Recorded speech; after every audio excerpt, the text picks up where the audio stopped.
Hello and welcome to another episode of the DDGeopolitics podcast. My name is Lydia, and I am joined by the one and only JM. And today we will be doing part two of our wonderful series, Russia in the 90s, aka my childhood trauma. And we're very excited. This episode is going to be for those of you who love more deep dive episodes, who love history, who love learning the historical context of all the events that are happening right now, because we know that nothing exists in a vacuum and all things are connected. Yes, indeed. When we last left off in this series, we left with Faces in the Snow, where President Boris Yeltsin was, in part at the urging of an oligarch, Boris Berezovsky, who had bribed him by publishing and buying his memoirs, and in part through his daughter, Tatiana Dyachenko. They had both used the Presidential Security Service, or SBP, to attack and intimidate the employees and security detail of an oligarch, Mikhail Gusinsky. And you might be thinking, after the economic dislocations, hunger, desperate expedients, shelling parliament, and general horror, that things would at least begin to bottom out. To which we can definitely say, no. This is Russia in the 1990s, and we are far from the bottom. We are about to talk about the First Chechen War. Indeed, and that is actually a very important and a very traumatic event for Russians. And I feel like when you look at Chechnya, what it is right now, for a lot of people, especially if they're not very familiar with the Russia, with Russia how it was in the 90s, it seems very strange that we even ended up in a situation like this because obviously a lot of people know about Chechnya and the Chechens just from following the special military operation in Ukraine, and they're some of our most brave and loyal warriors, and we're very proud of them. And so, to some, it might seem like a very difficult thing to comprehend that there was a point when we were actually not friends, we were not fighting together, we were fighting against each other. Yes, quite so. So, we are going to try and improve a bit of how we do things here. We are going to try and present some things if we can get it to work. We'll see. We're quite like Anatoly Chubais, who we'll be talking about again, and we haven't made a plan. We're just kind of hoping that it's all going to work out okay. Kind of like President Yeltsin when he was doing whatever it was that he was thinking that he was doing when he started the war in Chechnya. So, uh, we shall see. We shall see. So what we're going to do now, we're going to set, well, JM, because he is perfect for this kind of a thing, we're going to set a little bit of a stage for how the conflict in Chechnya actually started. Oh, yes, indeed. And for that, we first need to talk about Chechnya itself. So, what is Chechnya? It is a mountainous region of Russia, home largely to the ethnic group known as the Chechens. For much of their history, the Chechens subsisted on subsistence farming. I know, trite, but that's what they did. And among this included, for example, sheep, goat, and cattle herding, but also raiding their neighboring ethnic groups. And they have long resisted any state power, any state power. So not just Russian czars, but periodically attempts by the Ottomans to get them to swear fealty to the Sublime Porte, and also, of course, the Shah of Iran. They are known to be extremely clannish and have bloody enduring feuds between clans for past and present wrongs, but to come together and unite against an outside threat. The Chechens had resisted and thwarted advancing Russian imperial power in the 18th and 19th centuries. Subduing Chechnya was a constant in Nicholas I's reign. Things were, to oversimplify, more or less quiet until the Great patriotic war. Some Chechens, however, collaborated with the Germans against the Soviet government, but many more saw the Germans as an invading, hostile, utterly alien force and fought with the Soviet government. Stalin, as was his wont, vastly overreacted to the fact that some Chechens had been treacherous and some had dragged their feet and not shown sufficient loyalty. So, on 23 February 1944, he had the entire ethnic group deported to Kazakhstan. This event was utterly traumatizing as the Chechens were rooted up out of their homeland and thrown into an area where no provision or preparation had been made for them. Many died. Recognizing this as a great crime, Nikita Sergeyevich Khrushchev permitted the Chechens to return in 1956. Most did so, but some do still remain in Kazakhstan. What follows next makes them less sympathetic. To regain Chechnya, the Chechens decided, as a conspiracy among their clans, that to ensure that they needed to have many more children than the ethnic Russians, to stick together no matter what, and to bully local Russians and so swamp the Russians in numbers and drive them out of Chechnya. Essentially, even while the USSR still existed, the Chechens were passive aggressively, and in some cases not so passively, ethnically cleansing the Russians from Chechnya. When Yeltsin said in 1991, grab as much sovereignty as you can swallow, this was before the Soviet Union broke up, the Chechens eagerly took this up and they appointed Major General Zhokhar Dudayev to be their new president. And I'm going to be trying here to actually now present some things. Hopefully we can see them. Yes, there's Dudayev. So you can get a good look at him. Dudayev has gone down as a crazy man because of who he aligned with, his various statements, and his habits. For example, much of his time as president, he actually spent practicing judo. Perhaps he was a crazy man. But it is equally possible that he realized once he got to Chechnya that he was trapped. Chechnya was highly clannish. No one would listen to him. And as a man married to an ethnic Russian woman with half Russian children and who had spent much of his life in Estonia and Leningrad, he may have been the highest ranking Chechen general in the Soviet armed forces, but he was also an outsider.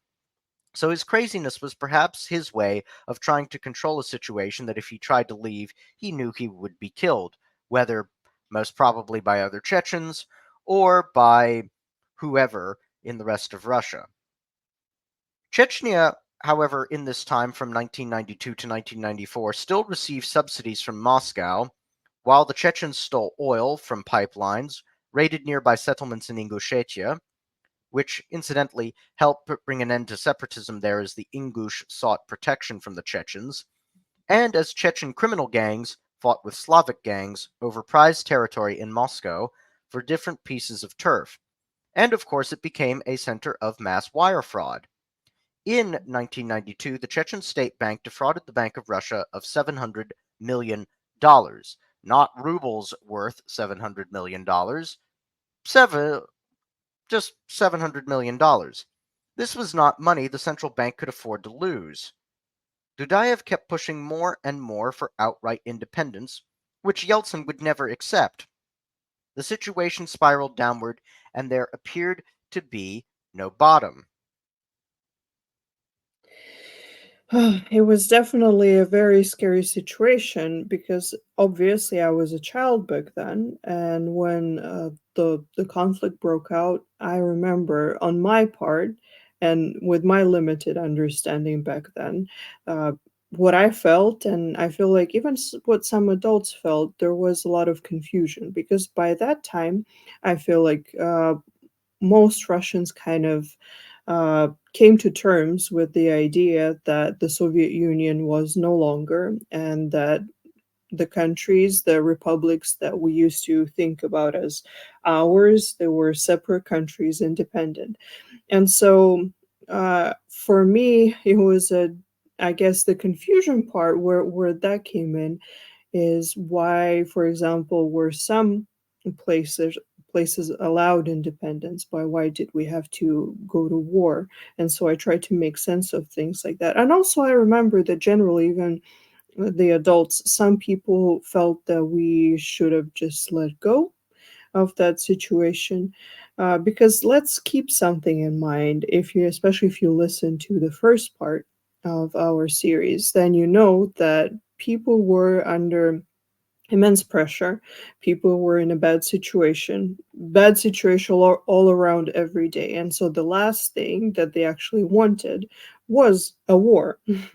And not to mention that I feel like that is generally not the type of a thing people want. However, there was also another part, and especially where I live in Siberia, where people actually strongly felt that uh, the Chechens needed to be quote unquote taught a lesson, that it was our job to bring order there, and that we absolutely needed to get involved. Whether we were in a good position to get involved is a completely different issue that we're going to discuss right now. Oh, yes, indeed, because while I struggle and in my various machinations to try and make this look good, even though it's not really working. Sorry about that, everybody. We need to talk about something else that did not look good, and that is about the Russian army in the 1990s. Now, the gentleman that you can actually see there on the screen has nothing to do with the Russian army in the 1990s. I just wanted to introduce someone who will you'll need to bear in mind for this episode and for the next few episodes because he'll be reappearing. It was the commander of Chechen forces, such as it was, or rather, Dudayev's, I suppose you could call him military chief of staff, Colonel Aslan Maskhadov, who was a veteran of the Afghanistan War and a former Soviet officer who was working to set up military structures in an independent Chechnya. We'll see how far he succeeded. But let's not talk about Maskhadov. Let's not talk about Dudayev. Let's instead talk about the Russian army in the 1990s. Now, that's the wrong picture. That's actually General Lev Rokhlin. We'll be getting back to him in a bit. We'll also not be talking about him. We'll get getting back to a bit. That's then General Anatoly Kvashnin.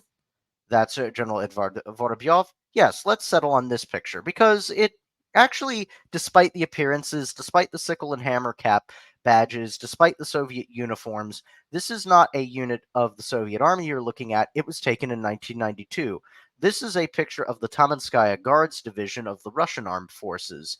As you can see, they look exactly like the Soviet army with Soviet uniforms.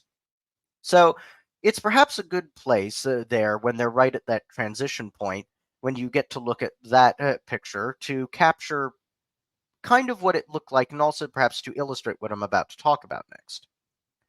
So let's go back to 1987. The Soviet armed forces in that year were comprised of 5.3 million men under arms and received one-sixth of the share of the national economy.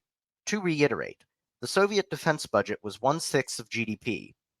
This had not increased due to Reagan's military buildup, as some American conservatives posit. It had pretty much been like that since 1950, albeit it had been lighter under Khrushchev, but not that much lighter. The point being that Gorbachev and others thought that in the context of a slower growing Soviet economy, it was simply outrageous and unaffordable to keep up this military establishment that comprised almost 2% of the population and swallowed one-sixth of the national economy. Even today, with the SMO, the Russian defense budget is about 7% of GDP, to give you an idea of how enormous this military commitment by the Soviet Union was. So, not unreasonably, Gorbachev and others wanted to slim down the force. But then we have to consider some things about the Soviet military. The first is that the Soviet armed forces were largely a conscript force.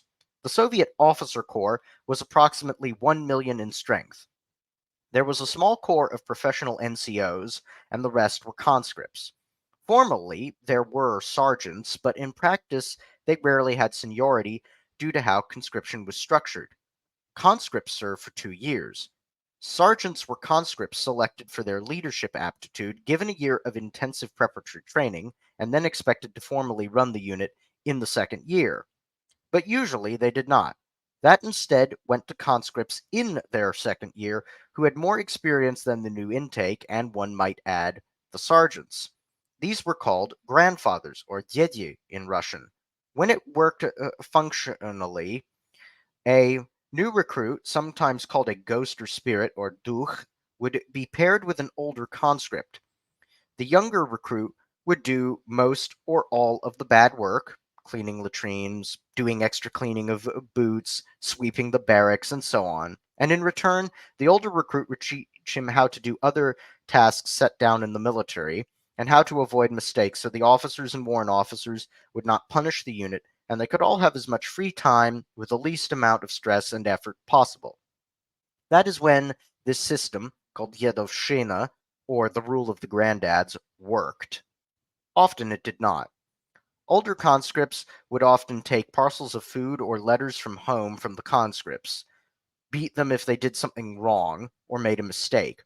And as a punishment and for their own amusement at night, they would make younger conscripts go through ritual physical hazing such as athletics, where the older conscripts would make the younger ones do athletic exercises and beat up the first one who fell. Dozens of young men died from hazing in the Soviet army each year. It was known about, but not talked about. Officers often did not care, or thought it was the only way to control a unit, even if some of them would actually discipline dzieci who went too far. And we have only scratched the surface. Obviously, because I am a woman, I can't talk about any personal experience, but I can talk about some things that I know about the regular military service from my dad and also from my cousin. And they obviously served in the military at different time periods, but both of them served during the Soviet Union. My dad's service was in early 60s, and then my cousin's was in the sometime in the 80s. I don't remember which years exactly. And so just to kind of make this dark picture that we just painted a little bit less depressing, I can say that actually both my dad and my cousin uh, didn't have much negative to say about their military service, even though they have both stated that the things that you've just described, JM, they were true to a different extent, and also from my understanding, largely dependent on on the circumstances and the location where you served and the troops, and there are many variables there. But my dad actually always spoke pretty fondly of his time in the military, even though he was very much a civilian in mind and never had any, I guess, any desire for real military service. But he always said that it taught him real life skills like cooking, like cleaning, like some other stuff. And he said that he did experience maybe some pressure from the other soldiers who were senior, but never any violence. Let's put it this way. Just he said that enough to make you tough. And that's also kind of similar to how my cousin described his experience. He also said that obviously it was something, Didovshina was something that he went through like everyone else. But again, there was no real violence, and nor did he witness any real violence. And so I feel like that also speaks kind of, even though they both didn't have a bad experience, but that just also says a lot that that was very much a normal thing, that when you went into military service, you expected things like that to happen to a certain degree. And I guess you just hoped that they wouldn't get super bad, and that it would be just enough to make, so to speak, a man out of you, and not to, to injure you or ruin your life completely. Oh, yes, please let me make this clear. What I'm describing, Dziedowshina, I described when it worked, and so Lydia's given us some good real life examples of that, but I'm describing when it didn't work. And also, let's make clear the Soviet army was a force of 5.3 million men, and about 1.8 million conscripts were passing through each year, so several dozen dying from Dziedowshina is several dozen too many, but in the context of what is basically a megacity as an institution by itself in terms of the number of people in it, several dozen a year really actually It's bad, but it's not terrible. It's like it can be kept hidden and not talked about too much, particularly because back then, the Soviet military, having one-sixth of the national economy at its command, training was a lot more intensive for combat operations, and there was a sense that war with the West or sometimes with China could break out at any moment. And so that helped restrain Diedoshina because you didn't want anybody who was in your unit and who you'd abused if you were an older conscript or even an officer to suddenly think, no one's really going to question if this guy gets a bullet in the back of the head and I'm going to get even. So that was a part of it. It also, of course, depended on the people back then because one of the advantages of conscription is that you're drawing in more people from the wider society, and therefore you get a greater diversity of people in the military, most of whom are just there and ordinary people. And being ordinary people, they don't really want to do harm, and they're there together, and it's about getting through this together. And again, just not getting shouted at by the officers of why hasn't this been done? Why hasn't this been done? We're now all going for a 5 kilometer run. So, spare us all the effort. I'll show you how to do this properly and the mistakes I made so you don't make them. And also from this, you'll be a better soldier. It just would have been better if they'd had a professional NCO corps. Um, However, let's make this very clear. Dziedovshchina in the Soviet military was bearable. It was pretty bearable. Um, this started to change when everything began to fall apart, and that's why I started out in 1987 because that's when everything began to fall apart because of Glasnost. And in the spirit of openness, Dziedovshchina was talked about. So this kind of made it seem, because it was constantly being talked about in the press and people would focus on the horror stories, because the stories Lydia told are a lot more typical, but they're not very interesting stories. It was, oh yeah, I went into my military service, there were some tough experiences, but overall, I wouldn't say that life is a book and those 2 years were two pages ripped out. Definitely two pages full of some stories, some tough memories, but also some good ones. Not a very interesting story. Talking about how brutally you were hazed and how the officers were complicit or did nothing. Great story. So that's the one that's going to make it into the press. But perhaps crucially, the military, which was very secretive, the Soviet military that is, was not used to hearing or having to deal with such loud and persistent public criticism. The generals and admirals either responded badly or essentially froze, not quite knowing how to respond or what to do. Gorbachev provided them with fewer and fewer resources, and as more horror stories came to light, resistance to the draft increased, so more and more socially unsuitable men were drafted into the military, worsening the problem. By socially unsuitable, I mean people like criminals. Gorbachev also demanded the military step in to restore order in Tbilisi in April 1989, in Baku in January 1990, and Lithuania in January 1991. And each time when dealing with a violent separatist mob, the army used force, and each time Gorbachev washed his hands of the result and blamed the army rather than the mob or accept responsibility. In late 1991, Yeltsin stepped in and assured the armed forces that he understood them and valued them, that he would look after them, that he would give them what they needed, that Gorbachev had been unfair to them. In the August 1991 coup attempt, one of the generals Yeltsin had been so cultivating, Pavel Grachev, impetuously told Yeltsin he would help him when Yeltsin called him. And Grachev's machinations to save himself was part of the reason why the attempt by the GKChP to save the Soviet Union collapsed.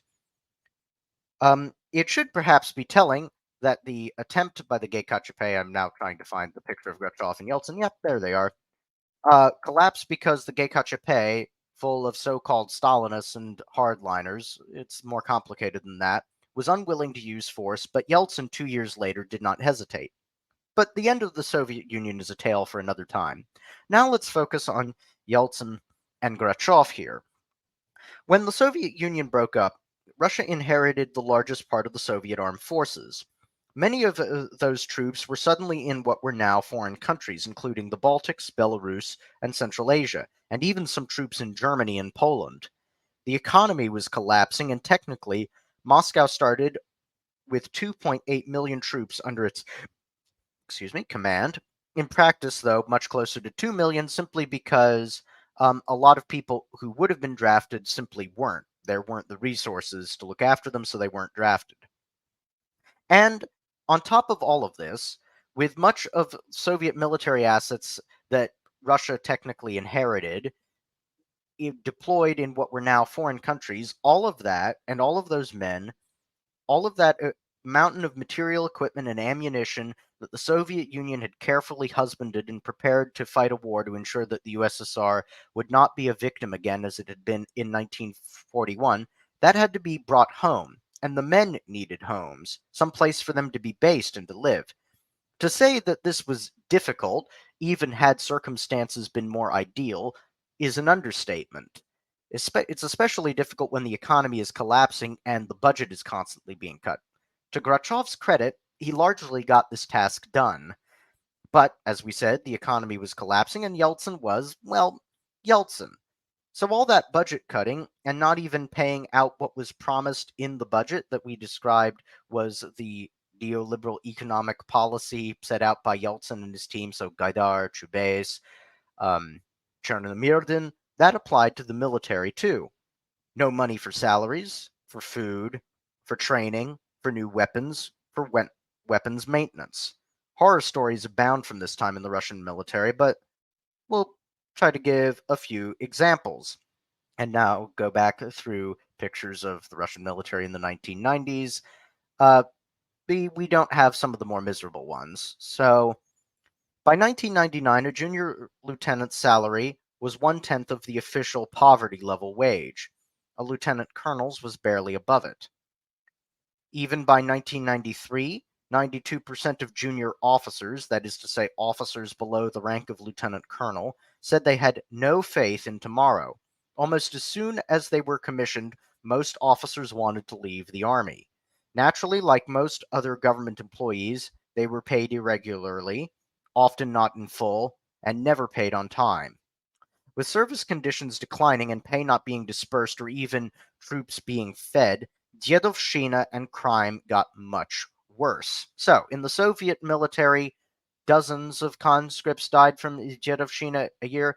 The much smaller Russian military, hundreds of conscripts died from Dyedovshchina in a year. In 1994, the Russian Academy of Sciences in a sociological survey noted for any man entering the army, there was an 80% probability of his being beaten up, 30% in a particularly savage or humiliating form, and a 5% chance of being raped. Command negligence was epidemic. Because he provided them with no budget, Yeltsin let the high command use official armed forces property resources as their own private property. Certain illegal weapon sales were overlooked. Soldiers were used as labor to build private dachas for generals and admirals. In 1994, some sailors of the Pacific Fleet were abandoned and starved to death because the High Command forgot they were even there, and no one bothered to resupply or relieve them. To simply survive, units which usually were not training, for which there was no money in any case, but hiring themselves out as labor for construction work, as farmhands, or even as beggars, and sometimes as the muscle for various criminal gangs or businessmen. In some units, the officers would pocket any money received, and the enlisted men would receive nothing at all. Speaking of training, the training time for pilots fell from 150 flight hours a year to 30 in 1994. By 1998, flight training hours were down to 10 hours a year. Vehicle maintenance declined by 70% between 1989 and 1995. In 1994, 120,000 officers were homeless. I said again, 120,000 officers were homeless. To the extent any housing was provided for them, some were put in tents with their families in the dead of winter. As we were getting ready for this podcast, and as I was reading this information about the sad state of things in the Russian military in the 90s, it actually made me think about something interesting because you know that I am I love propaganda and I love analyzing propaganda, better way to put it. And so, as we know, a lot of the people who deal with the propaganda about Russia in the West, I mean, the ones who used to live in Russia, they actually left Russia in the 90s. And I feel like our listeners will agree that a lot of the things that you just listed, a lot of the problems that the Russian military experienced back then, they sound very similar to what the West is saying the problems in the current Russian military are. For example, what do we hear? What are the main propaganda points about the Russian military these days? They say that the Russian military is under equipped, that is poorly trained, that is very extremely unmotivated, that the soldiers lack even the most basic of things. They have no more warm clothing, they have no food, they have nothing. And so, but these days, we actually, because we have the internet and because we have enough sources, we can very easily disprove these claims.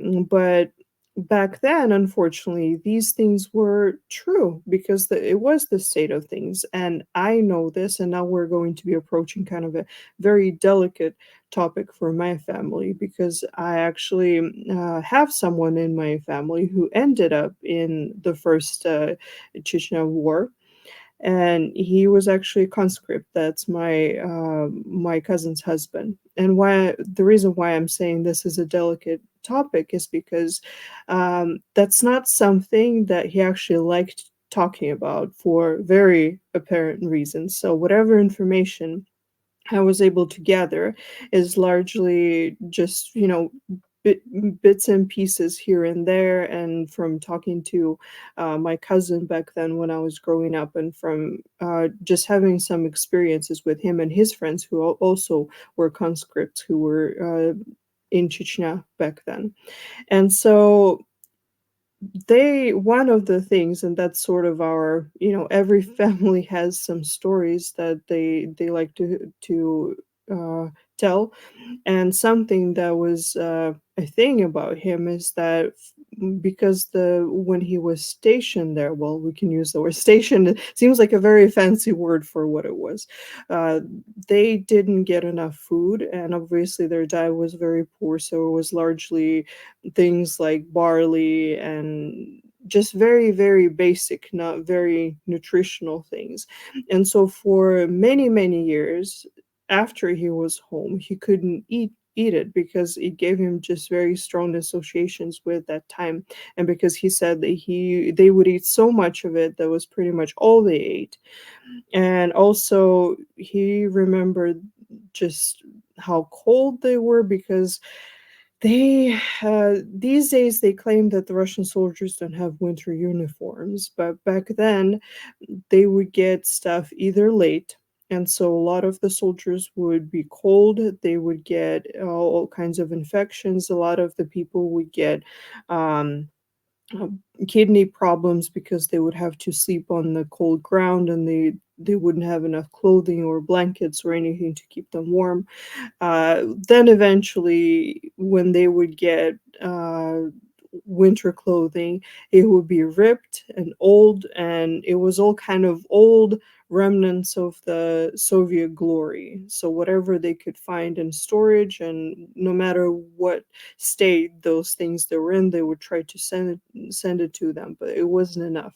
And so when they say that the morale in the Russian troops right now is very low, that's not even true, but back then it was very true because even the professional part of the military back then, you could say, wasn't exactly excited about the war, but the conscript part was even less excited. Oh, yeah, definitely. Most definitely. And now I am going to try and fumble through this, and now I finally have the right sequence. Sorry, everyone. So, we met him before when I was first fumbling around. This is General Edvard Vorobyov, the deputy commander of the ground forces. And he is relevant here because the generals, even though a lot of them were corrupt, still knew the state of their forces and knew that they simply were not ready for combat. So, when Yeltsin decided that Dudayev was asking for too much, it had gone too far, and it was time to make an example of him and also to protect the certain business interests of certain oligarchs who were being inconvenienced by Chechen criminal gangs, Chechen smuggling, Chechen wire fraud, that the army simply wasn't capable of doing any combat missions. There weren't any resources. The men were barely looked after. They weren't paid. They were barely fed, as Lydia very graphically said.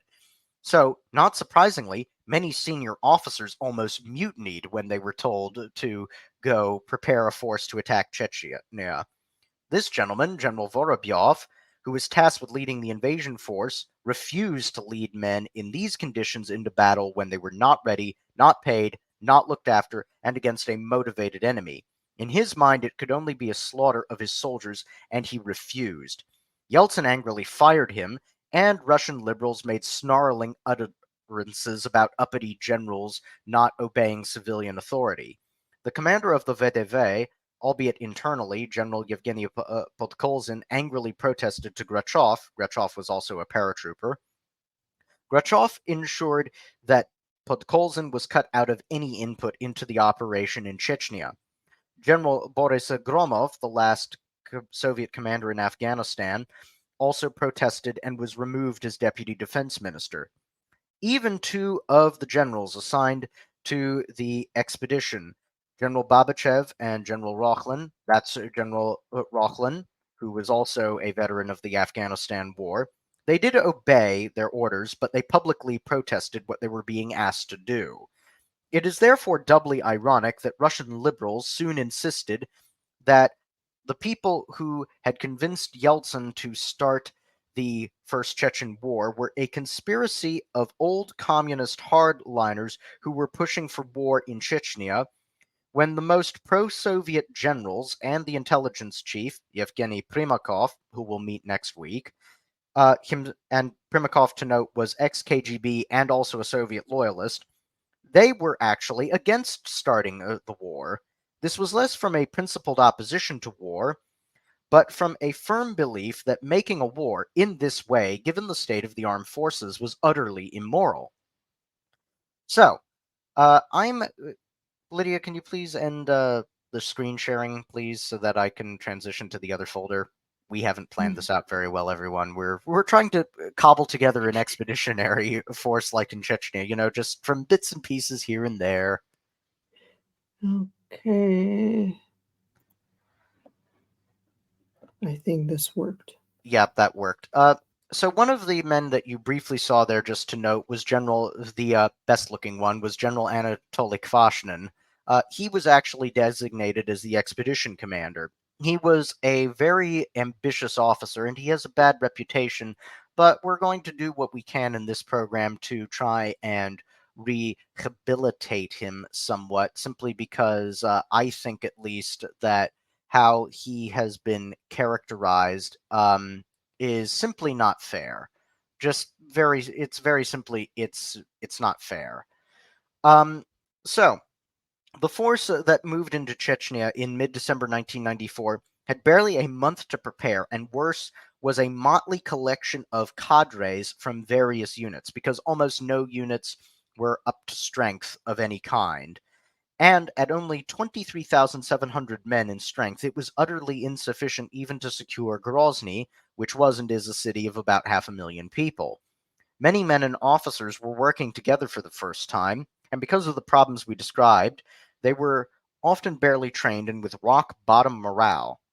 There was no time or thought given to giving the men some crash training, or ensuring they were looked after. It took 2 weeks for this force, once it set out, even to reach Grozny without even encountering much resistance. They did have some people shooting at them and some ambushes, but mostly they were being blocked by Chechen civilians who were begging them, much like we saw in the opening of the Donbass Wars, to with people in eastern Ukraine to the Ukrainian military, please guys don't do this. Um, and they eventually forced their way through, but while using a lot less force than the Ukrainians did. Um, so they only got into position outside of Grozny on 31 December 1994. And now we're going to try and present our uh, picture, our little video, our little collage there of the Battle of Grozny, because this thing kind of needs to be visualized. I mean, there is no other way that you can do it. So that's a Chechen fighter in front of the presidential palace after it had been ruined. This is taken from January 1994, just to give you a bit of an idea of what we're looking at here. We're first going to look a bit at what the Chechens look like. Dudayev and Maskhadov you've seen in military uniform, but the Chechens didn't really have a set military uniform. There were technically a few units, but they mostly dissolved into independent warlord groups. And in terms of who could be an insurgent, they it being an insurgency, people wouldn't necessarily wear uniforms or identifying markers, and some Chechens would just grab guns and go fight the Russians sometimes because they thought, oh, this will be fun, and I want to shoot at some Russians. But we won't be calling the government forces the Russians because not everybody in government forces were ethnic Russians. Some, of course, were Tatars, Buryats, or whatever. And also, some Chechens, even in the First Chechen War, fought on the side of the government. So we'll be calling them the Federal Forces and not the Russians, because they were all Russians in a national sense. But given that there are those two meanings in English, it can confuse the question. So again, just to give a sense of what the sort of look that Chechen fighters had. Um, Whoops, we're getting ahead, but you can already see that things are not going to have a happy ending because, of course, they're not. This is the Battle of Grozny. This is the Battle of Grozny. There is no happy ending here. So, all of you who had any hope, despair. You can see the cost of what the toll this battle took on men and also on the city. Quite a contrast to today. So, the Chechens had set up Grozny as a giant death trap. The Chechens knew the city well, whereas federal forces had to sometimes use maps from the 1960s and 1970s. You might have heard this story, too, from the start of the SMO, where Russian soldiers and units were ostensibly using maps of Ukraine from the 1960s and 1970s. That's where that trope comes from. The Chechens also knew federal tactics. Many had served in the Soviet army, like Dudayev, like Maskhadov. The Chechens split into small squads of fighters rather than concentrating their forces in one area. They might be in basements or sewers, on the roofs of buildings, behind barricades, or beside the road. Ambushes and snipers were everywhere. They would fire and then move quickly to another location. That's a quote, by the way, from Professor Mark Galeotti's book about the Chechen Wars, so therefore you can't sue me for copyright. I am giving full attribution.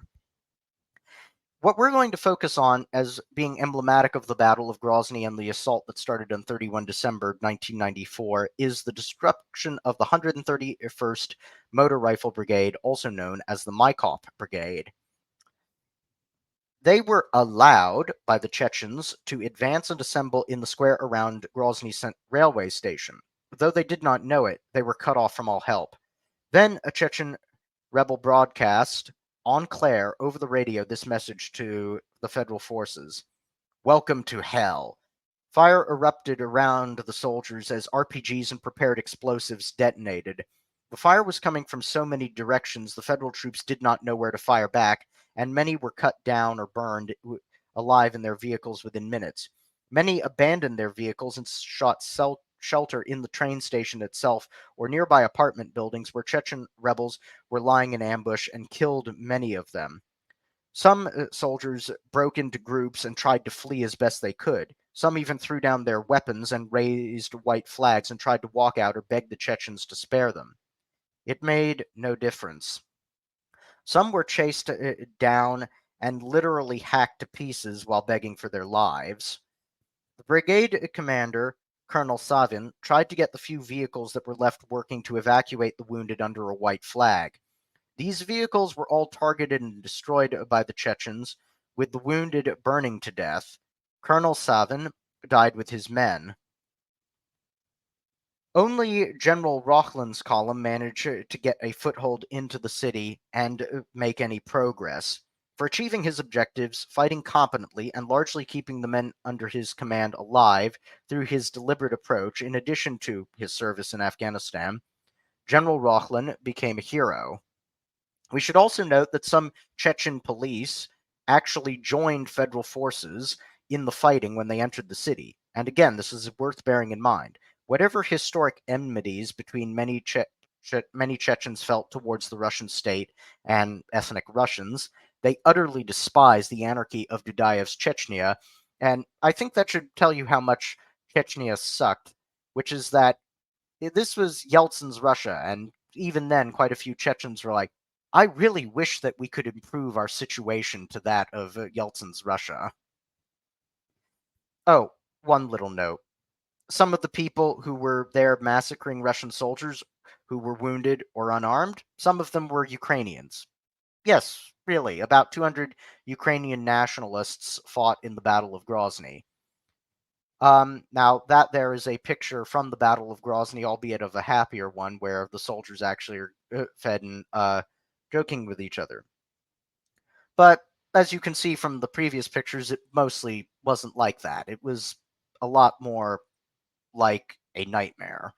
One of the worst nightmares, more than I hope you can imagine. But we're trying to give you a sense of what it was like. So, having described this horror, perhaps it's not a surprise that in reaction to this, the expeditionary commander, Lieutenant General Anatoly Kvashnin, who had confidently accepted the command when General Vorobyov resigned, came up with what in retrospect was an utterly reckless attack plan, but was shaken enough by the results to order a withdrawal of most federal forces, aside from General Rochlin's column, from the city, and he incited to instead demolish it with airstrikes and artillery bombardment. However, the massacre in Grozny and a lack of new support or fixing of basic problems meant federal soldiers remained unmotivated and unprepared. Counter battery fire to Chechen mortars was inept, meaning almost no Chechen mortars were knocked out or destroyed. Pilots were undertrained and often missed their targets. Most of the civilians killed in the city were ethnic Russians, and often elderly. Still, as we have discussed, Yeltsin didn't like any threats to his power, and he didn't like being shown up. So, he threw 30,000 more men into Chechnya to try and rescue the situation. So, by the end of January, Grozny, or rather its ruins, were secured by the Russian army. Over the next 5 months, government troops slowly advanced, taking regional centers in Chechnya, such as Argun and Gudermesh. One might assume that given victory, that would raise morale a bit among the soldiers, but it did not. The military budget fell by 18% in real terms in 1995, a brutal cut to the budget, even while the military was being asked to undertake a major war in Chechnya. Even as they advanced, morale among Russian troops did not improve. Looting and brutalizing local civilians who federal troops viewed as all likely to be insurgents was epidemic.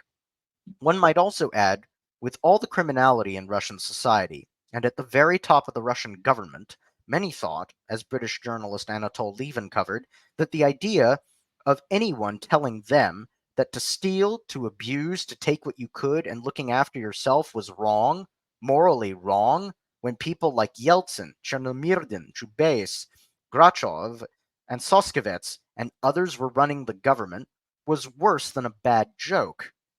An indicative example of morale given by Lieven was of an MVD, so Interior Ministry, of Vnutreni Voisk, so Interior Ministry Armed Troops, the predecessor of the Rosgvardia, who was with two of his men finishing looting a Chechen house, and they were drinking vodka that they had looted from the house.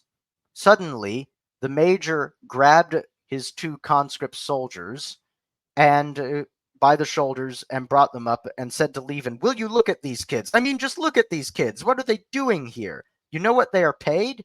$5 a month. Would you risk your life for $5 a month? Would you do anything for $5 a month?"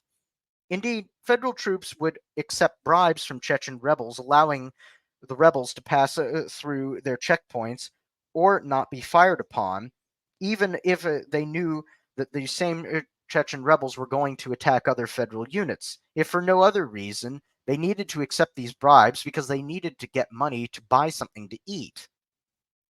And now, seeing this picture of horror, we're going to pause for a bit while we change galleries to come to the great atrocity of the Chechen War, but not one committed by government forces. It was the so called Siege of Budyennovsk.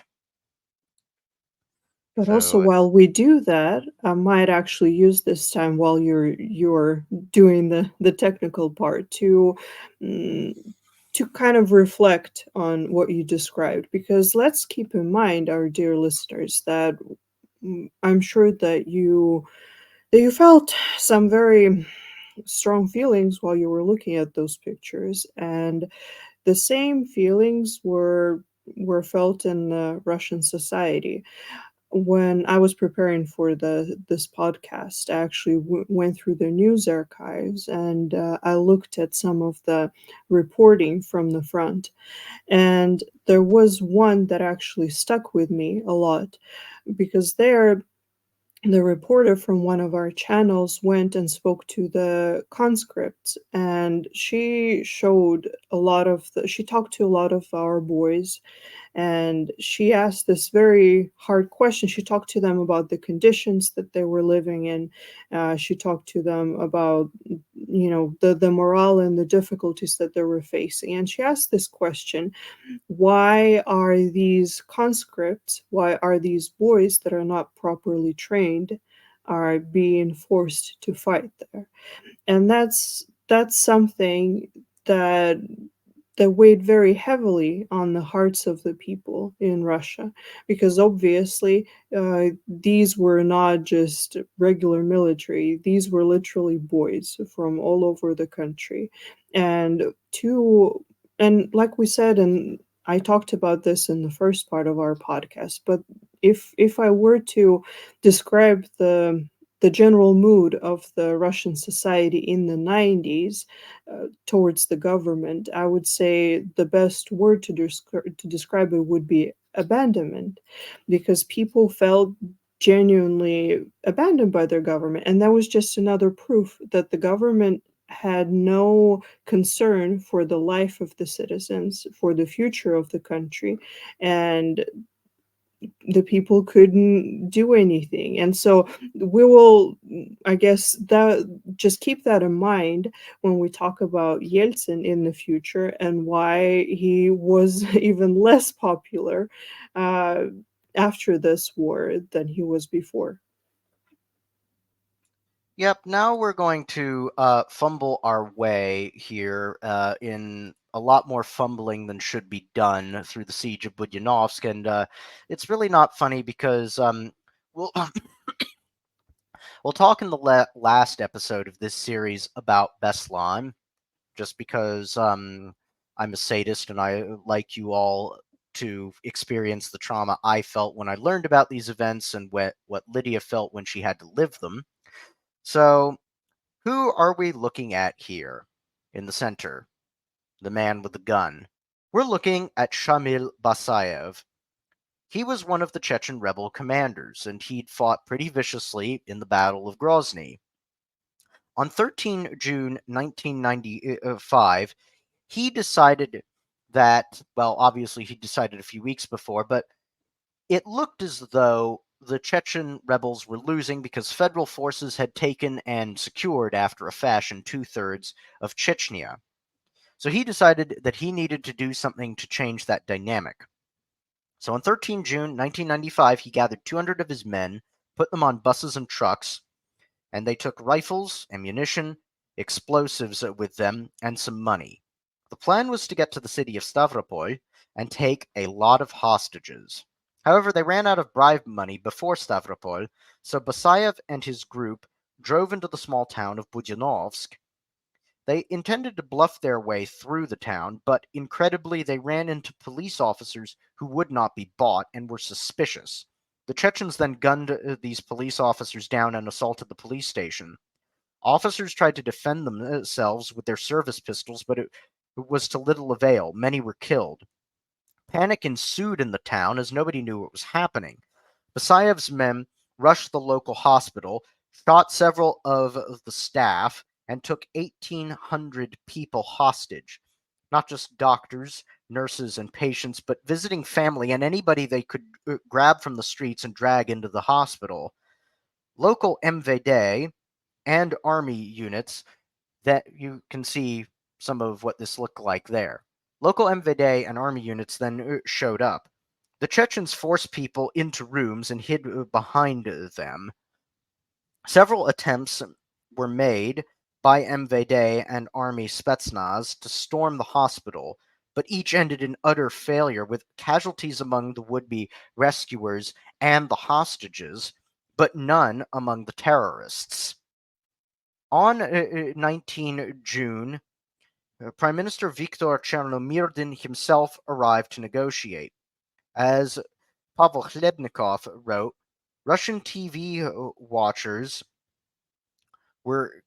saw a videotape of their Prime Minister Viktor Chernomyrdin talking humbly with Basayev.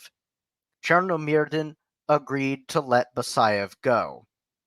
He was provided with buses and fuel to facilitate his return to Chechnya.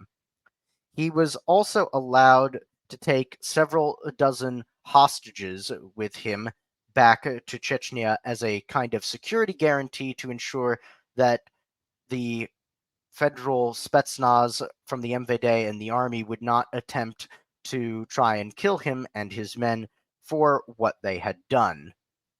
And there's a good kind of picture to conclude on just what it was that they had done. And now, while this was going on, one of the great steals of the century was going on. In Russia, perhaps the most infamous steal of the century, loans for shares. So, we'll be getting into that. In 1995, Yeltsin was already looking to get financing for his re-election as Russian president. Chubais, as Russia's privatization chief, cut a deal with the seven most powerful and well-connected financial industrial groups to divide up the remaining state enterprises between them in return for them and their media empires supporting Yeltsin. Something to for our listeners to learn if they already don't know about this. But usually when we talk about Russia in the 90s and all the terrible things that happened, everyone hates on Yeltsin. And I'm not saying that they're not correct to do that. He is definitely one of the most hated figures in Russia up until this day. But if there is someone who is actually somewhat up there with Yeltsin, it's Chubais. And Hang on what while I is get his smug picture onto the yes, please. so that we can hate on him. There we go. Yes, and he is actually something to keep in mind that this man who was in charge of one of the greatest frauds you can say in Russia's history was also in the picture for quite a long time, and he left Russia last year kind of right as the special military operation started. He went to Israel, and everyone was actually happy about this, believe it or not, because the whole country was like, finally, we got rid of him. Because he is, even though obviously, and we will get into this in great detail, he was not the only one responsible for that whole disaster, but he was definitely one of the key people. And that's why, up until this day, a lot of Russians associate his face with the misery that they have experienced in their personal life and also in our life as a country and as a society. So remember this man, everyone hates him. Yeah, absolutely. So, what was going on here? Chubais and several liberal ideologues were anxious to hand over Russia's few remaining state owned enterprises, many of them still profitable or export earners, to private hands. Now, why is it relevant about export earners? Well, Russia was getting loans from the IMF and was being crushed under all of the foreign debt of the Soviet Union, which it had assumed from all the other republics that it was paying off on its lonesome, and to service those loans, it needed dollars, and specifically, the Russian government needed to be able to lay its hands directly on dollars. So these enterprises were often very corrupt, let's be honest, and run for the benefit of entirely their directors and board of directors, and not for the benefit of the Russian taxpayer or even the Russian state. Back then, the best example of this was Gazprom, which was actually created by Chernomyrdin, and it was formally owned, as it still is, by the government. But in practice, it was basically run for the benefit of Chernomyrdin and his family, and Gazprom paid the government almost nothing. But even so, in an emergency, Gazprom could be tapped to give something to ensure that there was no default. But there were other similar enterprises like this that the Russian government had barely any kind of control over and was kind of happy with this because, after all, the point of privatization and ending communism is to ensure that everybody is happy and I'm kidding, of course. It's to make sure that very well connected and unscrupulous members of the former party state elite get to be filthy rich and kicked down even more viciously. And Chubais and the several liberal ideologues wanted to ensure that free market capitalism, i.e., that process of people like them getting to sit at the top and kick down even more viciously, would certainly be legalized in some kind of way, but not to any former stinking so called red directors or members of the party state elite that they didn't like, but to make sure to give it to their friends, a proper privatization of sorts. So, why did the oligarchs want to do this? Like, what is the motive here besides a simple money grab? Because you can say greed, but that's a bit too simplistic. Khlebnikov, I think, correctly described the motivation of the oligarchs. Ha- this there is Boris Berezovsky and Roman Abramovich, who were some of the beneficiaries. That's Vladimir Potanin and also Mikhail Khodorkovsky. That's Mikhail Friedman. But let's focus here on Khodorkovsky. Uh, Pictured here, I actually think by Chlebnikov himself in his office in Menatep Bank. Doesn't he look respectable, Lydia?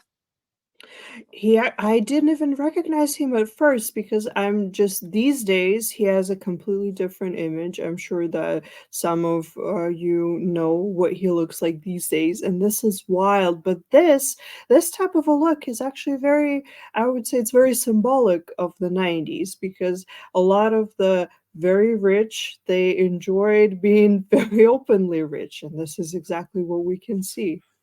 Well, also tastelessly rich because that tiger skin carpet is probably from a Siberian tiger, which is endangered. Um, and it's not even very well done. He's wearing kind of nasty clothes, but they're probably all very expensive, as is the marble there, which is almost certainly Italian, but very expensive, but not very tasteful. And he looks a lot more like a gangster, which, let's be clear, he this is kind of why I think when Russians say on businessmen, it doesn't sound like, oh, he's a businessman. It sounds more like, there's something shady and very probably criminal. You Yes, can you got that right. you can kind of see why. So the banks, having made a fortune handling the accounts of Russia's major exporters, so basically part of the scheme was, sure, these companies export materials, but then their export revenues are handled by these oligarch banks who are doing nothing but using the money, the hard currency from these exporters to basically play the market and engage in speculation and make easy profits on the basis of arbitrage and any other schemes we can't get into here. We'd be here all day, we'd be here all week describing all the various schemes and the details around them in the 1990s and the way the Russian government was stolen from, allowed itself to be stolen from, encouraged itself to be stolen from, how it was done, what the West knew about it, how much they encouraged it, how much they were alarmed by it, how much they weren't alarmed by it, how many excuses they made for it, the harm it did. We would be here all week. We don't have the time. So, um, the banks wanted to use the money earned from handling the accounts of the major exporters to buy the exporters' equities. So, in other words, to just take them over and secure the cash stream. But Russia's new banking titans could not afford to pay very much for their stakes. They had made billions of dollars in just a few years, but a lot of that money had been frittered away on marble lobbies, check the picture, fleets of Mercedes, mansions in Moscow, and villas abroad. In effect, to secure the rather unsecure banks, which Mikhail Khodorkovsky smugly admitted, probably in this interview, by the way, where he's having his picture taken, that the banks basically held controlling shares in bankrupt enterprises. They needed to have lucrative ones with easy revenue streams backstopping their financial industrial groups so they didn't all fail. Never mind that these enterprises and their revenue were undergirding what was left of the Russian state. In brief, loans for shares was the idea that shares in these remaining Russian state enterprises could be used as collateral for loans to the Russian government. So lucrative were these enterprises, in fact, that the Russian government could run an auction as to how much money the government would be lent in order to obtain the shares as collateral. As the loans were never intended to be repaid, the idea was the banks would then get the shares and get controlling stakes or even complete stakes in the enterprises. To be clear, this was not an open process. Not an open process. In practice, the Yeltsin government, with Chubais taking the lead for that, and a cabal of 7 heads of financial industrial groups, the so-called Semi-Bankirshina, decided who would get what amount of shares in which enterprises and at what prices. This was not, to be clear again, handing off lucrative assets to all of Russia's oligarchs, and much less to foreigners. Some oligarchs and some foreign companies tried to get in on the auctions by offering substantially more money than the opening bid levels, but were kept out, even though it would have been a much better deal for the Russian taxpayer. Perhaps the most infamous victor of loans for shares was the oligarch Mikhail Khodorkovsky. They're pictured here in part in a nicer looking haircut with a nicer looking suit. As described by Khlebnikov, Yukos, the oil company that Khodorkovsky was after and for which he became famous, a recently formed holding company that was Russia's second largest oil company, was his target. Among Yukos's holdings was the producer Samara Neftgaz, whose exports were being handled by Berezovsky, and the Samara refinery, which had been rocked by a series of assassinations 2 years before. As one of the best endowed oil companies in the world, Yukos was the single largest prize in the loans for shares auction. A 45% stake was being auctioned. In early November 1995, Menatep brazenly warned outside bidders to stay away. There should be no two opinions about this, Konstantin Kogolovsky, first deputy chairman of Menatep, told the press. We will get Yukos. In the end, Khodorkovsky paid just $9 million over the starting bid of $150 million to obtain Yukos. That was not the end of what Khodorkovsky was up to either. The enterprise directors in Yukos, though formerly working for the state, had effectively run the business for their own private profit, and had not been happy with the auction that disturbed their arrangement. That did not stop Khodorkovsky and the others who profited from loans for shares from beating, intimidating, or even murdering recalcitrant enterprise directors. Oh, and the economy shrank by 4.1% in 1995 and a further 3.8% in 1996. For perspective, the British economy shrank by 4.2% in 2009 and the American economy by 2.9%. And we remember the trouble that caused. So, how the hell was Yeltsin reelected? That is actually a great question. And to kind of sum up for our listeners, obviously, we could spend quite a long time just talking about all the things that Yeltsin has done wrong. But I guess to set the stage for why it was so difficult for him to win the hearts of the Russians, we could maybe even focus on just the three things. One, the economy, because by now we're in the middle of the 90s. So if during the first couple years you still could claim that, yeah, maybe, the USSR economy wasn't that great and then we were transitioning, but then, sufficient time has passed where people already had enough. That's one. The second one, obviously, the Chechen War and the suffering of the Russian men that the whole country was witnessing. Obviously, the war was extremely unpopular, regardless of how you view it and whether it was justified or not. And then the third reason is because people just in by that time Yeltsin actually wasn't, you could say, in the public eye that much, because something to keep in mind about Russians respect a strong leader. And what I mean by that is that Russians actually need someone who looks like he cares about them, who looks like he's present, who looks like he's there to lead, to give them hope, to encourage them. But he was none of those things, and people couldn't act like he was, which is why you can see the challenges that he and his team were facing right in the beginning of his campaign. And I can tell you this, that again, when I was preparing for this podcast, I was actually thinking, and what's funny enough is that if you ask me, what is the first and maybe even the only political campaign that I remember really well, that is extremely memorable, I would say that one. Because whether you love or hate the man, whether you think it was done well or it was tasteless, and we will get into details about this, it was definitely creative, and it was definitely, even, I will go as far as to say, it was masterful in some ways. So this time Lydia is going to be presenting, and hopefully our competence will improve. But that's because I need to also try and present a few things. So, Lydia, could you please get up the picture of Gennady Zyuganov? Okay, so now that we have Zyuganov up on screen, we can say the short answer to how Yeltsin won is this: he didn't. He cheated. And actually, he was not elected. Zyuganov and the communists were. Medvedev told Zyuganov this in 2012. Another picture here, but we're not going to overstrain Lydia by cutting to that immediately. And Medvedev apologized to Zyuganov and told him, "You should have been the president." The story which you are here to listen to, though, is longer and more interesting than just "they cheated."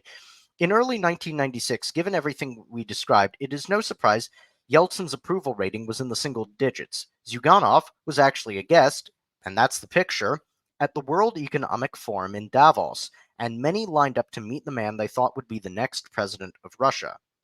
There was no bottoming out of the economic depression or victory in the war in Chechnya that Yeltsin could point to explain his recovery in the polls. Indeed, at this time, Yeltsin and his inner circle were divided. The the SBP, so Presidential Security Service Chief General Korzhakov, Oleg Soskevets. We have a picture of Soskevets with Chubais, so could you please cut to that? I will try. Is it in the same folder? Yes, No. it's the one with that unbearably smug blonde guy, i.e. Chubais. Okay. Yeah, there This it one. is. Yes, so there's Chubais in the center with Soskevets on the right.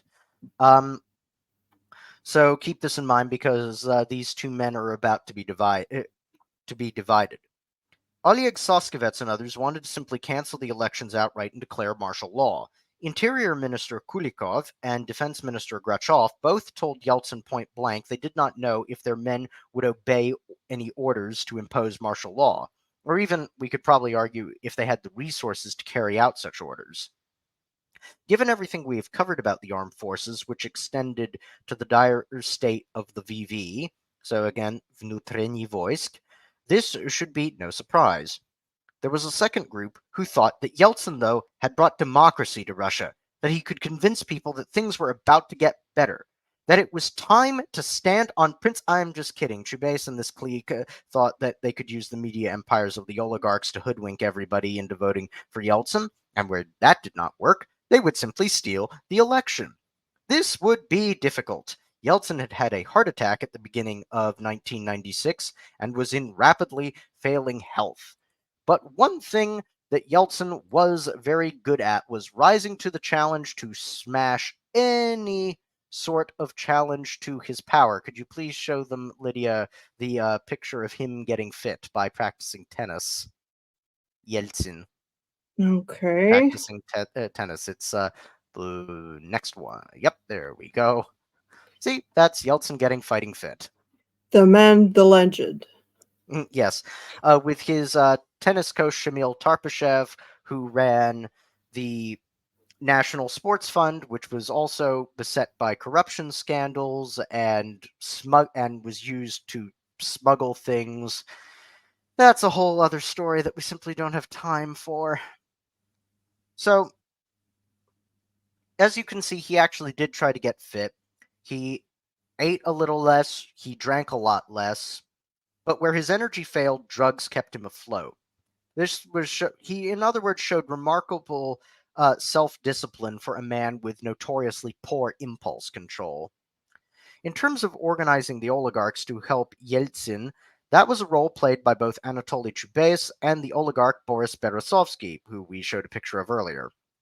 Berezovsky gathered 13 of the most powerful oligarchs to his mansion in Moscow on 27 April 1996, and together they issued a communique that said Russia was being divided into, quote, us and them, reds and whites, and that if it continued, there could be a civil war in Russia, and Russia would disintegrate.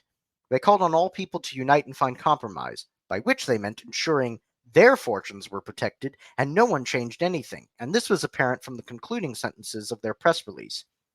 Russian businessmen possess the necessary resources and will to influence both those politicians who are too unprincipled and those who are too uncompromising.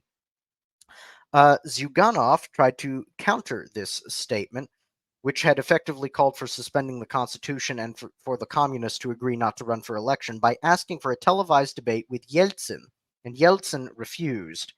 Control of the media and how the media was used was the key to what happened here.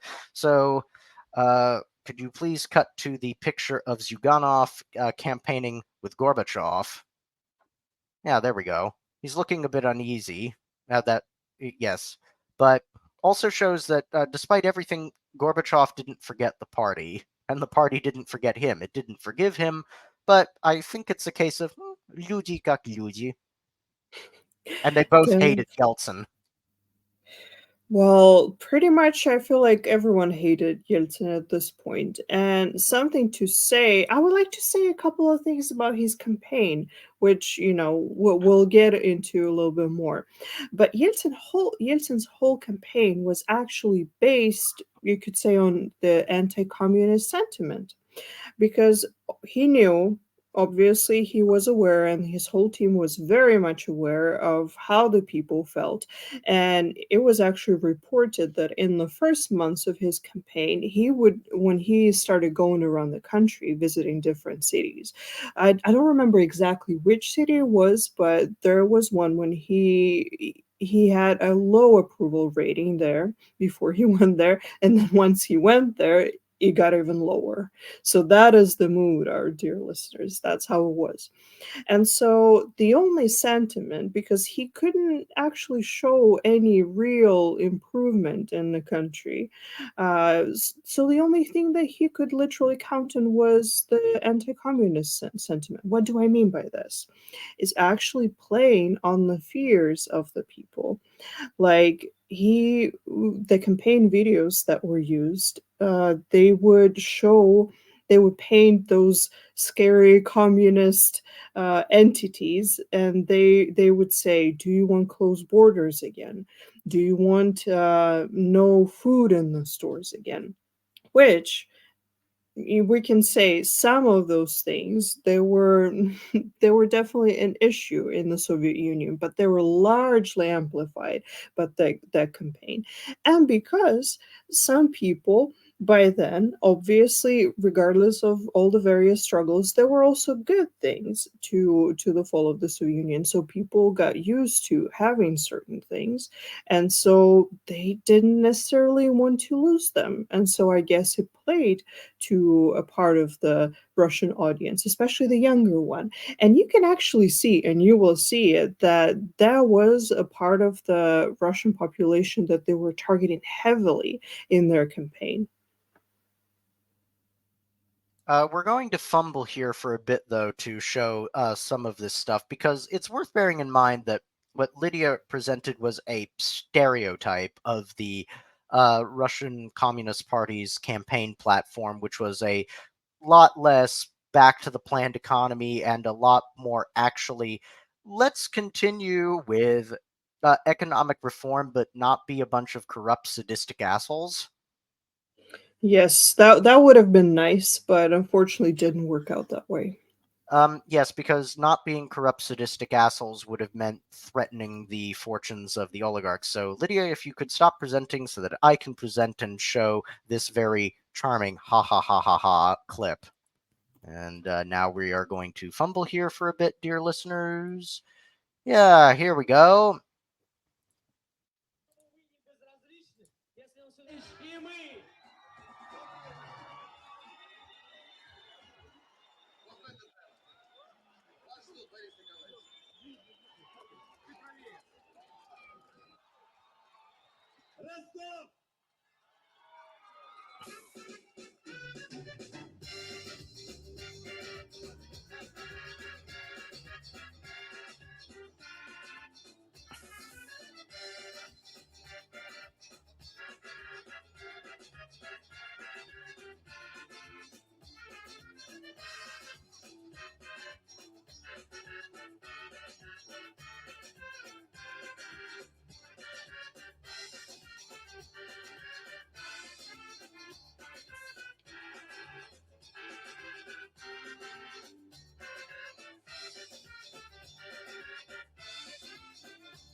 I mean, Yes, what would you want in a president, realistically? traumatizing. Just think about this. Every time he moves and shakes his arms, 10,000 Russians are dying. Yes, and then if you get this perspective, then it stops being funny because on a more serious note, you're very right because it was actually a lot of Russians thought it was in very extremely bad taste. And because he already had his reputation of someone who was uncaring, someone who had troubles with alcohol. And I guess the whole idea, just to give our listeners a little bit of a context, the man who was on stage with him was a very, very popular singer back then, Yevgeny Osin, who was very popular among the young people. And of course, as you could see, the crowd there were largely young people, which kind of confirms what I said before, that his whole campaign was targeting the anti-communist sentiment. And so I guess the whole idea was to show that he was full of energy and hip and not communist. Yeah, whereas I might be young, but actually I've always been an old man, so I'm like, I want a gray operatic. Well, I can tell you this, even though back then I was very young, I was not impressed because genuinely everyone that I know was extremely puzzled by this campaign. And even though I remember that we as kids were singing some of the songs that were used in those campaigns because they were very catchy. I feel like that's why I said in the beginning that I find that campaign masterful in a way, because it was very culturally and very creative from a marketing point of view. But then if you come to the substance of it, it was very tasteless, just considering what the country was going through at the time. Oh, yes, definitely. So now let's describe the campaign. We've given up some of the photos and we're not going to try and press our luck. We're going to be a lot more like Zyuganov and just hope that an uninspiring message of general competency and knowledge will get us through because, that's nice and lefty. Of course, we're winning. The facts are on our side, and I got all my facts right. I therefore must win. Nope. Yeltsin's campaign, by the way, was limited to spending $3 million, but they got around this in several ways.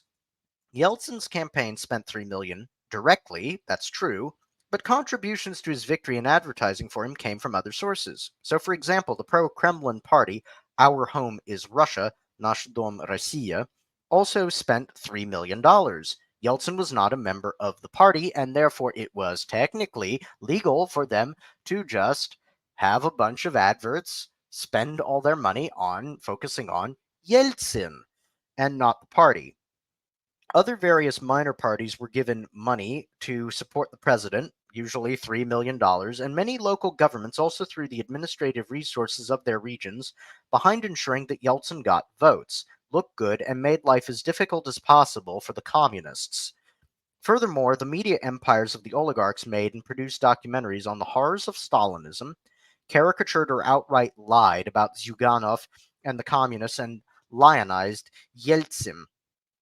I joked once, by the way, at university that what they did to Zyuganov was they made this actually quiet, soft spoken, gray operatic who was, if anything, a little bit feminist into Stalin in terms of how they portrayed his campaign. And why do I say feminist? Because he actually, with Professor Stephen F. Cohen, had this very touching interview when he was interviewing all the major candidates for president, including Yeltsin, and he also interviewed Lebed. He asked Zyuganov, well, what do you think about the role of women in Russian society? And he said, well, one thing that you need to understand about me is that I was essentially raised by women. Now, my father was one of the lucky ones to come home from the Great Patriotic War, but he had lost his arm and he couldn't do as much as he wanted to do. And he was lucky. Many others simply did not come back. So I grew up with women as farm directors, as teachers, as doctors. So I've always thought that women often hold this country together. I feel like that's a very popular Russian sentiment in general.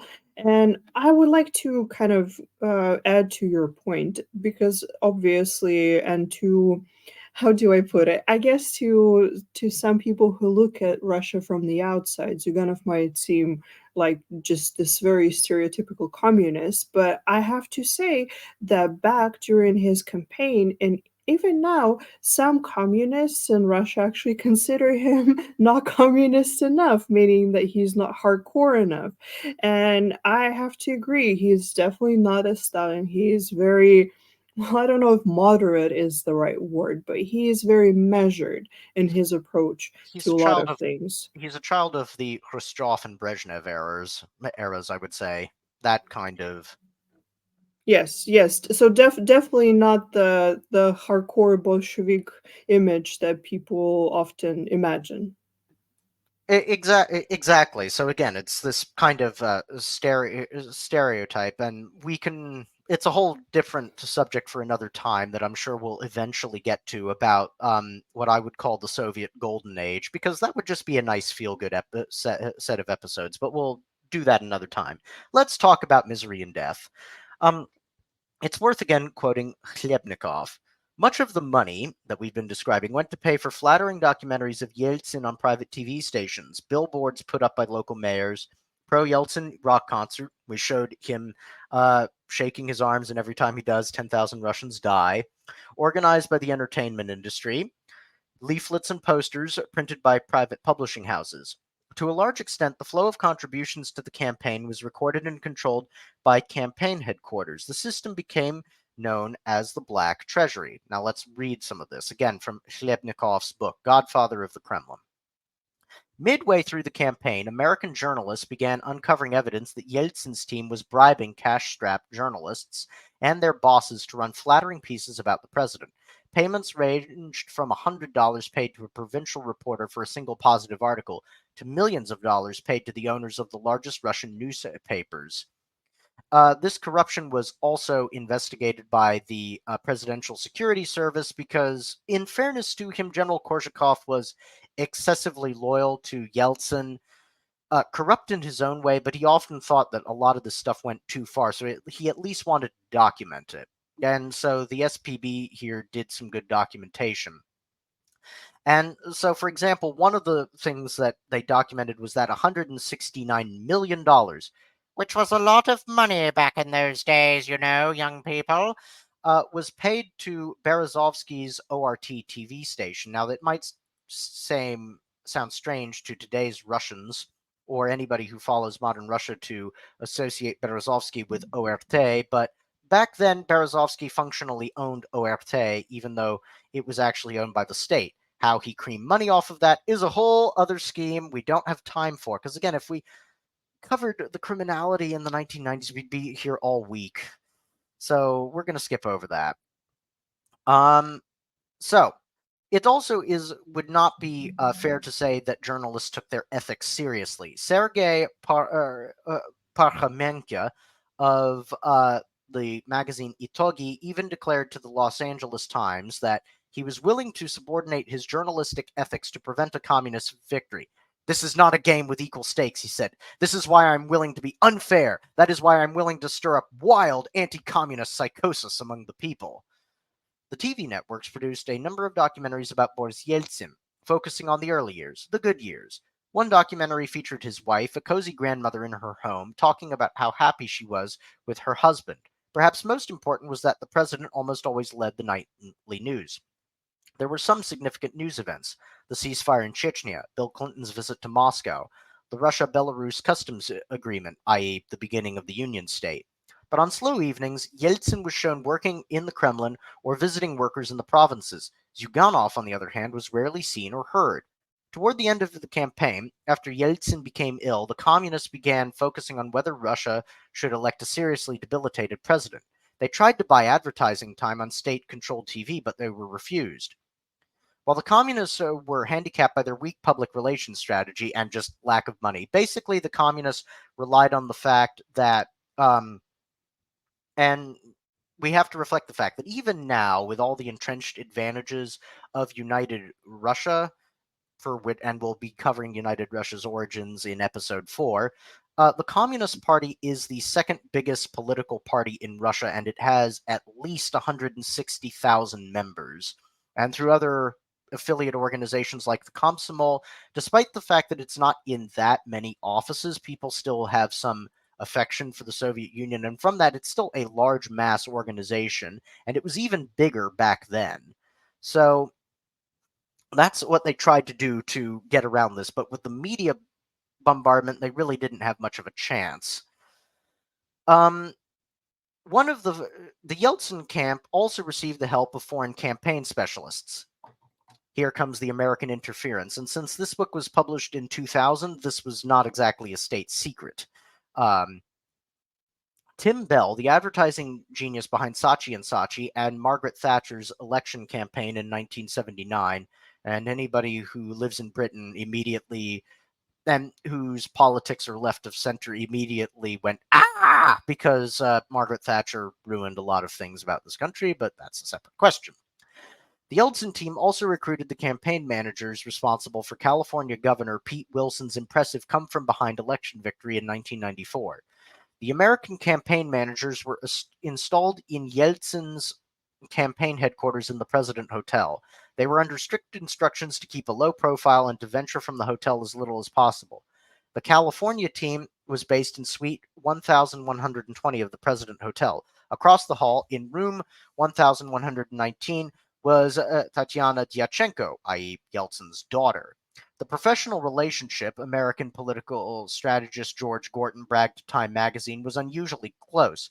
Tanya and the Americans shared the same secretary and the same fax machines. She became a link between the Americans and the Russian president.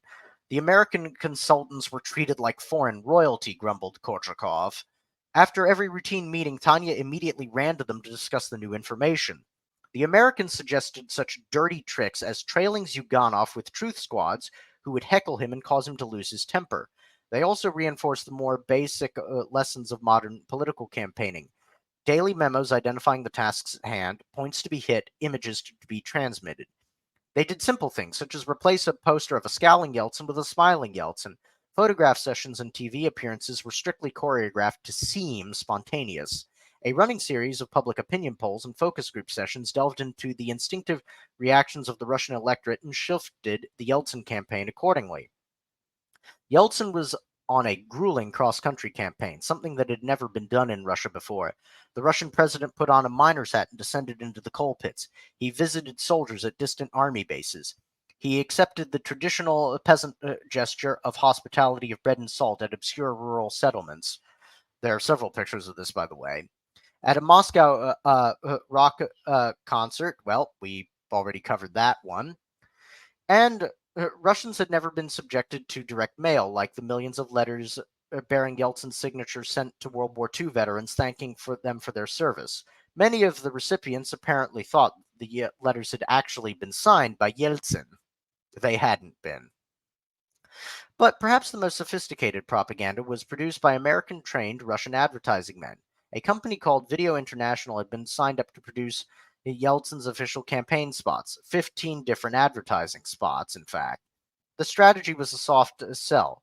With Yeltsin dominating the nightly news, it was not necessary to show him in the campaign spots. Instead, these were 1 minute biographies of sports stars and factory workers, grandmothers and former ministers, farmers and school teachers, soldiers and artists. Accompanied by sentimental music, these people described their struggles, their hard times, their hopes, their values. But each of the spots would end with Yeltsin's signature: I believe, I love, I hope. Boris Nikolaevich Yeltsin. As Washington Post reporters Lee Hochstadter and David Hoffman noted, most of the subjects in the ads were closer to the profile of communist supporters, but all said they were voting for Yeltsin.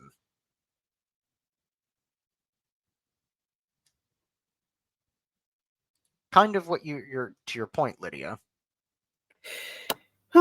Yes, but I also like to say that how the general feeling was back then, people were, how do I put it? I guess that how how people view it in a very simplified way is that Yeltsin obviously faked it, and then people were largely for Zyuganov, which I'm not saying that they were not.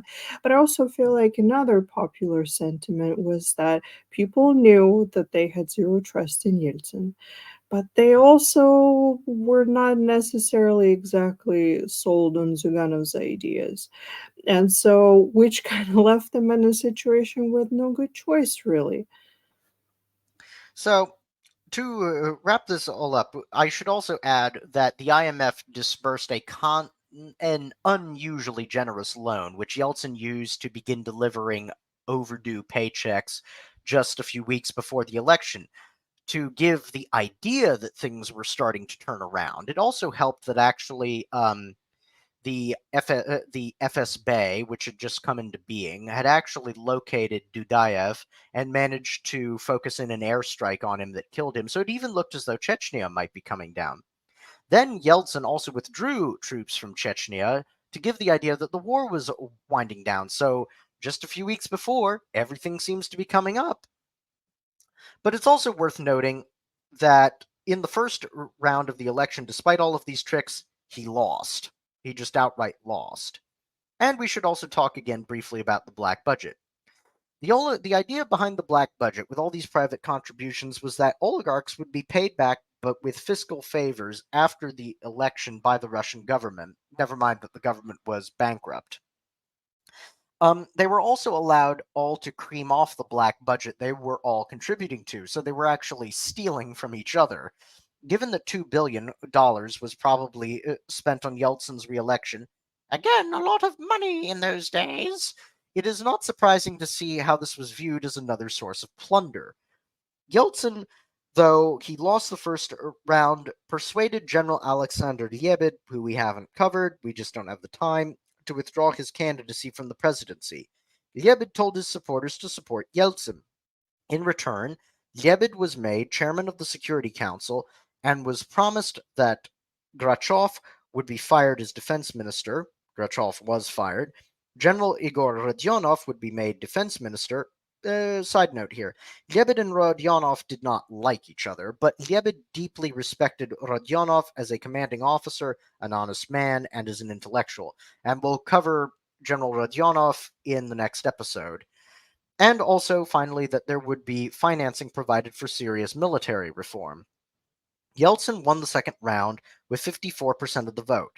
Though again, it's highly likely that these numbers were padded and that he either barely won the election or outright lost to Zyuganov, as Medvedev suggested to him. All in all, then, this was the bright Russian democracy of the 1990s Western media is constantly pushing aggressively. Wasn't it fun? Not really. Not really. Wasn't a lot of fun.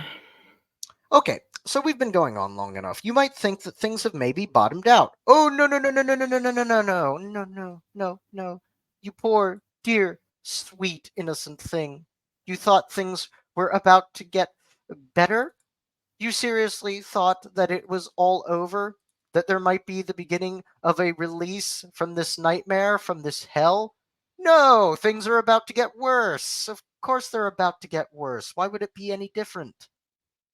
All that death, horror, and suffering we described in Chechnya, it ended up being for nothing. Yeltsin cut the military budget by 5% in 1996, even though the war was still ongoing. As part of a vote winning gamble, as we said, he withdrew troops from Chechnya. The remaining federal forces were overstretched, exposed, and with morale and motivation as low as ever. The new Chechen leader, to the extent he was one, and we'll get into leadership problems in the next episode, was Aslan Maskhadov, who we showed earlier. Maskhadov decided to upset the Russian position and get into a good place for negotiations. The idea was to storm Grozny, thought secure by federal authorities. In July 1996, Maskhadov was helped by the fact that the federal troops, which were in Chechnya, were mostly out in the south trying to attack, without much enthusiasm. On 6 August, as you can see pictured here, the Chechens struck. 1,500 Chechens infiltrated over several hours in small-man teams and then attacked before 0600 in the morning. Grozny was garrisoned by 7,000 armed forces and VV personnel. But did we mention how low their morale was? Again, as that VV major said, would you risk your life for $5 a month? Would you do anything for $5 a month? And that was when the $5 was paid. Most federal troops, and some of them, as you can see here, were women, and a lot of them were just kids, like this poor guy, because this was taken from 1996, and his arm badge identifies him as belonging to a VV division. So he might look like he's a regular soldier, but he actually is from the Interior Ministry. Most of the soldiers fled back into their bases and hunkered down. The Chechens caught anyone they considered to be collaborators and executed him. Several Russian, or rather federal planes and helicopters were destroyed on the ground before they could lift off and get away to safety. More Chechen rebels poured into the city while federal troops fled with much of the population. 220,000 civilians fled Grozny during the attack. General Pulakovsky, the deputy commander of forces in Chechnya, was readying a new assault and issued an ultimatum to the rebels to withdraw by 21 August. However, it was clear federal forces would be unable to carry this out. As a matter of fact, given how bad training was, there were severe worries that the Air Force, so the VVS, and that the Russian Army and Interior Ministry's own artillery would hit their own men, so it was decided to call off the attack. The new chairman of the Security Council, General Alexander Lyebid, flew to Chechnya instead to try and find a way out. They mandated a complete ceasefire, and he invited Maskhadov to negotiations. Maskhadov is there on the left. On 30 August, at Khasavyurt, they signed an accord. It was an utter humiliation for Russia. Russia was to withdraw all federal forces by 31 December 1996. The status of Chechnya in Russia was deferred to a referendum for December 2001. However, given the sentiment in Chechnya at the time, there was little doubt that this would mean, at least from the vantage of late 1996, Chechnya would break away from Russia. It was a humiliating end to an awful war. It definitely was. And if we want to talk about it from the people's perspective though, while definitely it was another hit at the people's morale, and people obviously were relieved because like we say in Russian, um uh, "Худой мир лучше доброй ссоры," which loosely translates as "a bad peace is better than a good argument or a good fight." And so, obviously, by that point, people wanted our boys to stop dying, as simple as that. But also that humiliation, if we talk about the bigger picture, is largely why Russians lost that sense of self-respect, that sense of pride in the 90s compared to what they had back in the USSR, and that it took us some years to actually return to that and to find ourselves again. This is also why Russians with attitude usually will say there is nothing that can fill our people with more dread than talk of negotiations because of something like Hasavurt. Because, But definitely, definitely, because it is a traumatic experience, even though the whole idea of negotiations in itself is nothing terrible, but it does bring back very bad memories. well, yes, because it meant, given the settlement, that Russia had lost and that all those men who had died in very horrible ways and horrible circumstances and abandoned, but it's still, when you think about it, it's a miracle that the Russian army fought at all and didn't just utterly run away. That they even did something in those circumstances. Again, um, as the major said, would you sacrifice your life for $5 a month? Would you do anything for $5 a month? Well, they still did something. They still did some fighting, and given the situation, that in itself is a miracle of sorts. But that all that sacrifice was rewarded with nothing, worse than nothing. It's true, and also I want to add a little bit of a personal touch to this, as my family, like many ours in Russia, was touched by this war, but my family was luckier than a lot of the families in Russia in the sense that my cousin's husband was able to come home and eventually marry my cousin, and his friends were, well, I feel most of them were able to make it home. But I can tell you that Russians in general have this fear of war. Fear of war, not in the sense that we don't want to fight, but we don't have the appetite for it because Russians have had too many wars. And I grew up with around some people who went through that war, and I grew up with that um, feeling. Of just how horrible a war is because my cousin's husband was forced to live with the consequences for many years. Like I talked about his dietary habits, but that's more of a, I guess, a funny thing. But he was also shell shocked and he suffered from terrible migraines for the rest of his life. He also suffered from panic attacks and other very sad things. And effects of events like that, they stay with people. And so the Russian society is very aware of what the cost of a war is. And especially in those circumstances, it was very tragic because right now, even though we are in an, you could say, existential fight, but we are in a much better position economically. And as a society, we're stronger, we're better prepared. Back then, people already were struggling a lot. And then going through that, it was a very traumatic experience on an individual level, on a family level, and also on the societal level. Yeah, and it's time, I think, for us to give the butcher's bill. At least 5,732 federal servicemen were killed in Chechnya. There are claims that more than twice that number were killed, but these figures are hard, if not impossible, to substantiate. And it's probable that these are vastly exaggerated for reasons just because they want to make the Russian armed forces in Russia look even worse than the situation actually was. But this is absolutely dreadful. 5,700 men is more than the US lost in Iraq over a period of years, and with far many more forces deployed and much further from home. Um, but, and given chaotic record keeping, though, it is perhaps safe to add another 2,000 dead to that total. So, say that about 7,500 to 8,000 died in the war, federal servicemen. Total Chechen deaths, rebel and civilian, are unknown. At least 40,000 civilians, many of them ethnic Russians, were killed, and many of them by federal troops during bombardments of towns like Argun, Gudermes, and Grozny. At least 3,000 Chechen rebels were killed, but given, as we covered, how ad hoc and informal Chechen rebel fighters some would show up on some days to fight, others wouldn't. They weren't necessarily affiliated with any group when they did show up to fight. That 3,000 number is probably much too low and is probably quite a bit higher than that. But how many were killed outright who were insurgents at one time or another? We don't know. We simply don't know, and we likely never will know.